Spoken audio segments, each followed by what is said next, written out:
I almost didn't press record tonight. The room is quiet in that heavy way it gets after midnight. The kind of quiet that makes every small sound feel louder than it should. My breathing, the old clock on the wall, the way this chair creaks when I shift my weight. My name is Walter Hensley. I'm 88 years old, and I have this feeling. Not the dramatic kind people talk about, just a slow, steady knowing in my bones that I don't have an endless amount of time left to say what has been sitting on my chest all these years. I wasn't always a man who sat still like this. For most of my life, I was emotion. Always somewhere to be. Something to fix. Something to build. I worked 39 years at the same machine shop. Same building. Same smell of oil and metal that followed me home in my clothes. I used to think that meant something important about me. They showing up. They staying late. They being dependable. Back then, I believed quiet sacrifices counted even when nobody saw them. He met my wife Elaine when I was 24. She had this soft laugh. Not loud, not showy, just something that slipped out of her like she couldn't quite hold it in. I remember the first time I heard it. We were standing in line at a grocery store of old places. Strange what the mind keeps. We built what I thought was a good life. A small house with pale blue siding. 2 kids. Sunday dinners that always started too late because I was always running behind from work. I told myself that was normal. That was what a man was supposed to do. There's a memory that keeps coming back to me lately. It was winter. Must have been 1978. Our daughter, Melissa, had a school play. I remember Elaine standing in the kitchen doorway, coat already on, purse in her hand, asking if I was coming. I was at the table with papers spread everywhere. Work orders, numbers, things that felt urgent at the time. I told her I couldn't make it. Said something about deadlines. Said I'd catch the next one. I can still see the way her shoulders dropped. Not dramatically, not angrily, just a small lowering, like something inside her quietly adjusted. I didn't think much of it then. That's the thing about certain moments.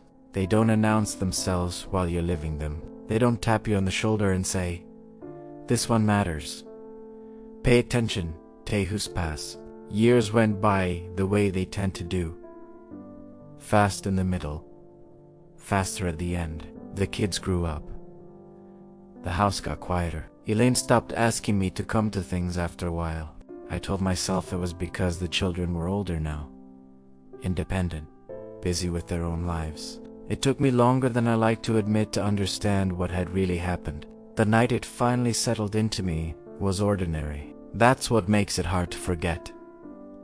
I was 67, recently retired, sitting at the kitchen table that suddenly felt too big for just the 2 of us. Elaine was washing dishes, slowly, carefully, like she had all the time in the world. And I remember saying, almost casually, that the house felt different lately. Too quiet. She didn't turn around right away. When she did, there wasn't anger on her face.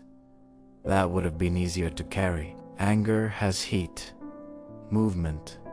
What she had was something else. She just looked tired. And said very gently, "It's been quiet for a long time.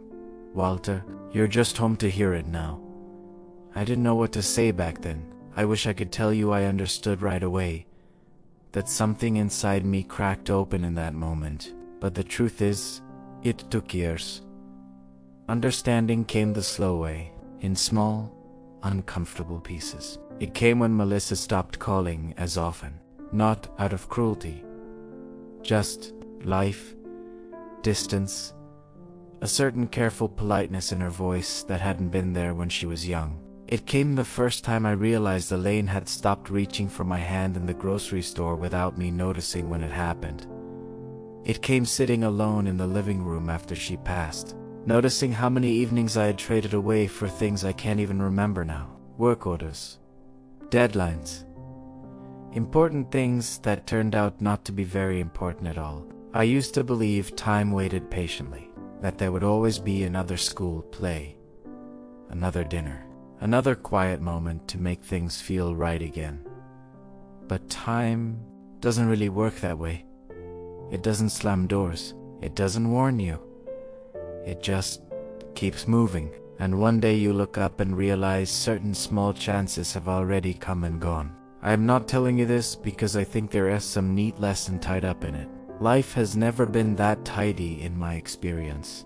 I'm just sitting here tonight, in this quiet room, finally able to see my own life a little more clearly than I did when I was busy living it.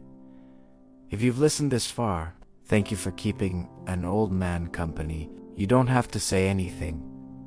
Sometimes it's enough just to sit with a story for a minute and see what it stirs up in you.